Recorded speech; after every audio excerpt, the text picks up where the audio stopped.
December 15, 1847, Whitaker Plantation, South Carolina. While Christmas bells rang across the grand estate and the master's family celebrated another year of prosperity built on human suffering, a different kind of reckoning was taking root in the quarters. Two children, barely walking, their skin the color of café au lait, played in the dirt behind the carpenter's workshop. Their laughter pierced the winter air like prophecy itself, carrying within it the power to unravel a legacy 3 generations in the making. The children bore the unmistakable features of their mother, the proud Whitaker jawline, those distinctive green eyes that had gazed down from oil paintings in the big house for decades. But their father? Their father was Samuel, the enslaved carpenter whose calloused hands had built half the structures on this very plantation, whose mind held secrets that could shake the foundations of everything the Whitakers believed about themselves. This is not just a story of forbidden love. This is the story of how truth, carried in the hearts of 2 innocent children, became the most powerful form of resistance ever wielded against an empire built on lies. Before we continue with this remarkable tale, drop a comment telling us where you're from and what time it is over there. And don't forget to subscribe to the channel. Stories like these need to be heard, remembered, and shared. Samuel had learned long ago that the most dangerous revolutions begin not with guns or fire, but with the quiet audacity of the human heart refusing to accept the boundaries imposed upon it. And on that December evening in 1847, as those children played in the fading light, he understood that his greatest act of resistance had already been born, twice over. The contrast between worlds on Whitaker Plantation struck visitors like a physical blow. The main house rose from manicured lawns, like a white monument to prosperity, its columns gleaming in the South Carolina sun, its windows blazing with imported crystal and polished silver. Inside, the family dined on bone china painted with delicate roses, their laughter floating across vast rooms warmed by fires that burned constantly through the winter months. The smell of roasted duck and imported wine mingled with the perfume of hothouse flowers arranged in vases that cost more than most people earned in a lifetime. Walk just 200 yards toward the river, however, and you entered a different universe entirely. The quarters stretched in 2 ragged rows, wooden structures that seemed to crouch against the earth as if apologizing for their existence. Here the smell was different, wood smoke mixing with the metallic scent of hard labor, the earthiness of vegetables grown in small garden patches, and underneath it all, something else. Something that visitors could never quite name, but that hung in the air like a held breath. It was the smell of dreams deferred, of love whispered in darkness, of resistance planned in silence. The workshop where Samuel spent his days stood between these 2 worlds, neither fully in the realm of the masters, nor completely among the quarters.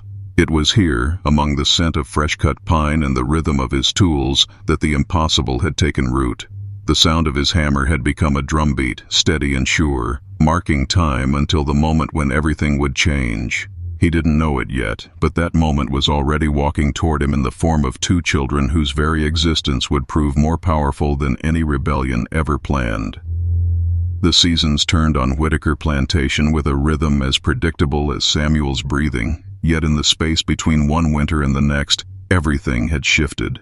The careful order that had governed this world for generations was about to discover that love, when it takes root in forbidden soil, grows with a fierce determination that no amount of power can contain. Samuel's story began not with rebellion, but with beauty. He had been born in the quarters 28 years earlier, delivered by hands that had caught dozens of babies destined for bondage, his first cry joining a chorus that had echoed across these fields for decades. But Samuel was different from the moment he could hold a piece of wood in his small hands. Where others saw timber, he saw possibility. Where others saw limitations, he saw the grain telling him exactly where to cut, where to smooth, where to join 2 pieces into something stronger than either could be alone. His mother, Celia, had been the plantation's herbalist, a woman whose knowledge of roots and remedies had kept both the quarters and, secretly, the big house healthy for years. She had taught Samuel to observe, to listen, to understand that everything in nature had a purpose, even the things that seemed broken or discarded. Every tree that falls, she would whisper to him as they collected bark for medicine, every tree that falls makes room for something new to grow. By the time Samuel turned 15, his reputation as a craftsman had spread beyond the plantation boundaries. Master Whitaker discovered he could rent Samuel's skills to neighboring plantations, bringing in additional income that made the young man valuable in ways that transcended the usual calculations of human property. Samuel built staircases that seemed to float, carved mantels that drew gasps of admiration, created furniture that would outlast the families who owned it. But with each masterpiece, he also learned something crucial. He was studying the architecture of power itself. The big house became his classroom. He learned which floorboards creaked, which doors closed tightly, which rooms carried sound and which swallowed secrets. He observed the rituals of wealth, the way conversations stopped when servants entered. Tutsui. The careful choreography of maintaining illusions, the exhausting performance of superiority that required an audience of the oppressed to give it meaning. Most importantly, he learned that the powerful were not powerful because they were better, but because they had convinced everyone else that they were. It was during the renovation of the East Wing in 1845 that Samuel first spoke with Charlotte Whitaker for longer than the few words required by their respective roles. She was 23 then, unmarried despite her father's increasingly frantic efforts to secure an appropriate match, possessed of a fierce intelligence that made conventional suitors nervous, and a restlessness that manifested in long walks through the gardens at unconventional hours. She found him working alone one evening, crafting the delicate spindles for a staircase railing, his hands moving with a precision that transformed rough wood into something approaching art. The setting sun cast long shadows through the windows, and in that golden light, Charlotte saw not the enslaved carpenter her father owned, but simply a man creating beauty with tools that seemed to understand his intentions before he did. "How do you know where to cut?" she asked, her voice barely above a whisper. It was a dangerous question, not because of its content, but because of its tone. It carried genuine curiosity, the kind of intellectual hunger that saw past the artificial boundaries that were supposed to separate them. Samuel looked up, his hands stilling on the wood. In her eyes, he saw something he had learned not to expect. Recognition, not of his status or his usefulness, but of his humanity. "The wood tells me," he said simply. "Everything wants to become what it's meant to be. You just have to listen carefully enough to hear it." That conversation lasted less than 5 minutes, but it opened a door that could never be fully closed. Over the following months, as Samuel's work in the house continued, their exchanges grew longer, more complex, more dangerous. Charlotte began appearing in the library while he repaired window frames, asking questions about his techniques, sharing observations about the books that surrounded them. Samuel, who had taught himself to read by studying the scraps of newspapers used to line his toolbox, discovered in Charlotte a mind that hungered for conversation as deeply as his own. The transformation was gradual, like water wearing away stone. Charlotte began to see the contradictions that shaped her world. The way her father spoke of Christian charity while owning human souls. The way her mother discussed the importance of family while separating enslaved families without thought. The way their entire way of life required them to believe in the fundamental inequality of people whose intelligence and dignity were evident to anyone who cared to look. Samuel, meanwhile, was learning that the enemy was more complex than he had understood. Charlotte was not evil, but she was trapped in a system that required her complicity to function. Her growing awareness of this trap, rather than making her cruel, was making her desperate. She began to question everything, the source of her family's wealth, the morality of her comfort, the future that was being planned for her without her consent. By the spring of 1846, they were meeting deliberately. Charlotte would slip away from the house after dinner, walking through the gardens to where Samuel worked late in his shop. They talked about everything and nothing, books she had read, techniques he had learned, dreams that had no place in their respective worlds. The attraction between them grew like wildfire, fed by intellectual connection and the intoxicating danger of their situation. The first time Samuel kissed Charlotte, it was under a full moon in May, surrounded by the smell of jasmine and the distant sound of singing from the quarters. It was an act of revolution disguised as tenderness, a moment when two people chose love over law, humanity over hierarchy.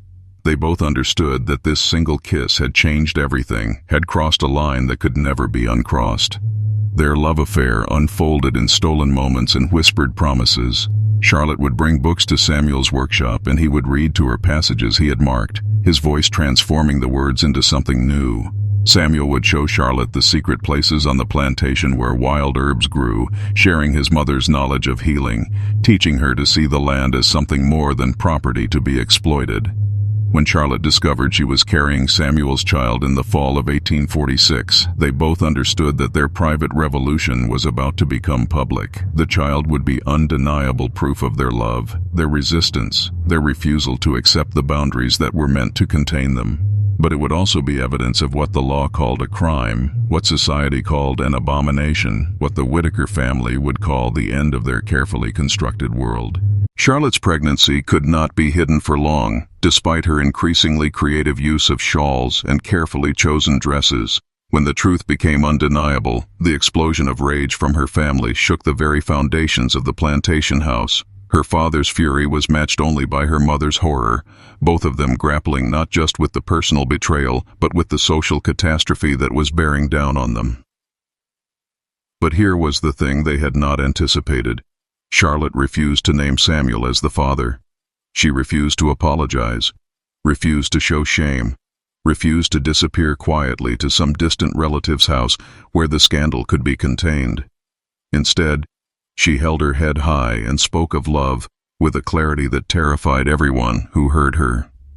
When the twins were born in early 1847, a boy and a girl whose mixed heritage was written in every feature, the Whitaker family found themselves facing an impossible situation.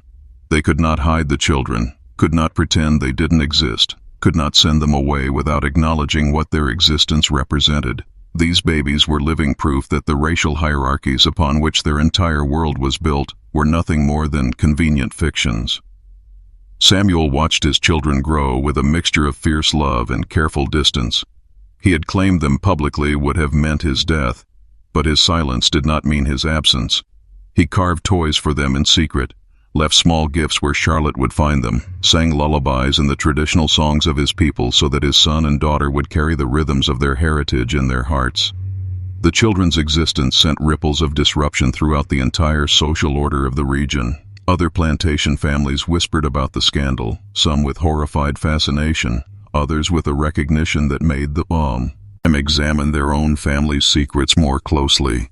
The enslaved community watched with a mixture of pride and terror, understanding that Samuel and Charlotte had struck a blow against the system, but knowing that such blows often brought terrible retaliation. As the twins learned to walk and then to speak, their presence became increasingly impossible to ignore. They moved between worlds in a way that no one else could, equally comfortable in the big house and the quarters, speaking to everyone with the fearless curiosity of children who had not yet learned that some boundaries were not meant to be crossed. Their very existence was a form of resistance, a daily reminder that love could not be legislated, that humanity could not be contained by artificial categories. The final confrontation came in the winter of 1849 when the twins were nearly 3 years old. Master Whitaker, under pressure from neighbors and creditors who had begun to question the stability of his household, demanded that Charlotte choose. She could keep the children and leave the plantation forever, forfeiting any claim to inheritance or family support, or she could give them up and resume her place in society as if they had never existed. Charlotte's response would be remembered in the quarters for generations. Standing in the parlor where she had been raised, surrounded by portraits of ancestors who had built their legacy on the ownership of human beings, she looked her father in the eye and said, "I choose love over legacy. I choose truth over comfort. I choose my children over your approval." That night, Charlotte packed a small bag and walked to Samuel's workshop with the twins in her arms. Together they made a plan that was audacious in its simplicity. They would leave together, claiming freedom through the simple act of refusing to accept bondage. Samuel had contacts along the Underground Railroad, knowledge gleaned from years of careful observation and discreet conversation. Charlotte had jewelry and small valuables that could be sold for traveling money. Their escape was not the dramatic flight of popular imagination, but a quiet disappearance that was not discovered until the following morning. By then, they were already miles away, traveling north with 2 small children, who carried in their faces the power to change the world. The aftermath of their escape reverberated through the Whitaker family like an earthquake. Master Whitaker discovered that several other enslaved people had disappeared the same night, apparently inspired by Samuel's example. The family's reputation, already damaged by the scandal of the twins' birth, was now completely shattered. Neighbors whispered about their inability to maintain order. Creditors questioned their stability, and the social ostracism that followed proved more destructive than any external attack could have been. Within 2 years, the Whitaker plantation was sold to pay debts. The family scattered, never again to hold the position of prominence they had enjoyed for generations. The big house, which had once symbolized their power, stood empty for several years before being purchased by a family from the north who converted it into a school, the first in the region to admit both black and white students. Meanwhile, Samuel and Charlotte had settled in a small town in Pennsylvania, where Samuel's skills as a craftsman were valued without regard to his past, and where Charlotte found work teaching children whose parents valued education over social convention. The twins grew up free, their mixed heritage a source of strength rather than shame, their existence proof that love could triumph over the most entrenched systems of oppression. The story of Samuel and Charlotte became legend in the quarters of plantations throughout the South. It was whispered by mothers to their children as they worked in the fields, shared by men as they gathered around fires in the evening, carried by the Underground Railroad conductors who helped other families find their way to freedom. It became a story of possibility, proof that the system of slavery was not as unshakable as it appeared, that love could be a form of resistance more powerful than violence. Years later, when the Civil War finally brought an end to the institution that had defined the South for generations, the story of the Carpenter and the heiress would be remembered as one of the first cracks in the foundation, one of the moments when ordinary people chose love over law and in doing so helped to change the world. The twins, now adults, would return to South Carolina after the war, not as fugitives but as free citizens.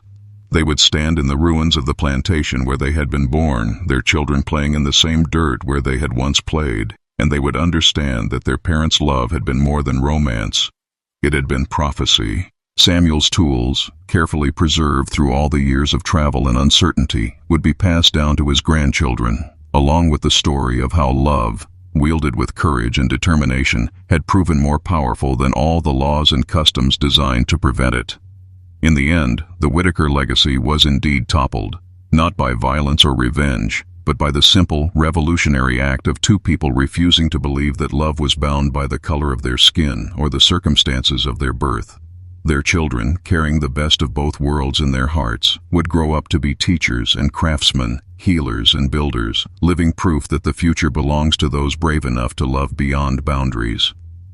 The Carpenter's legacy lived on in every piece of furniture built by free hands, every book read by liberated minds, every child born into a world where love was stronger than law.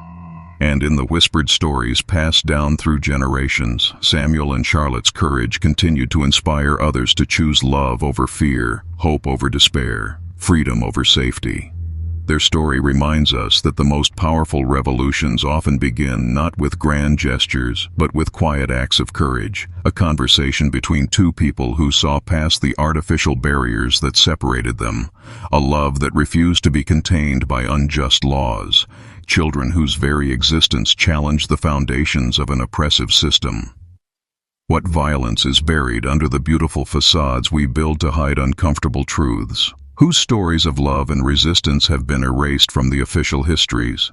In every family, in every community, there are stories of people who chose courage over comfort, love over convention, truth over the easy lie that keeps systems of oppression functioning. The Carpenter's legacy reminds us that change often comes not through grand battles, but through the accumulated courage of ordinary people making extraordinary choices. Every time we choose to see the humanity in someone society tells us to ignore. Every time we love across boundaries, others insist must divide us. Every time we refuse to accept that injustice is inevitable, we are carrying forward the legacy of Samuel and Charlotte and their brave children. If you enjoyed this story of love triumphing over oppression, subscribe to the channel, turn on the notification bell, leave a like, and share it with someone who needs to hear this truth. It really helps the channel keep bringing real stories that never make it into the history books. Stories of ordinary people whose extraordinary courage changed the world, one heart at a time.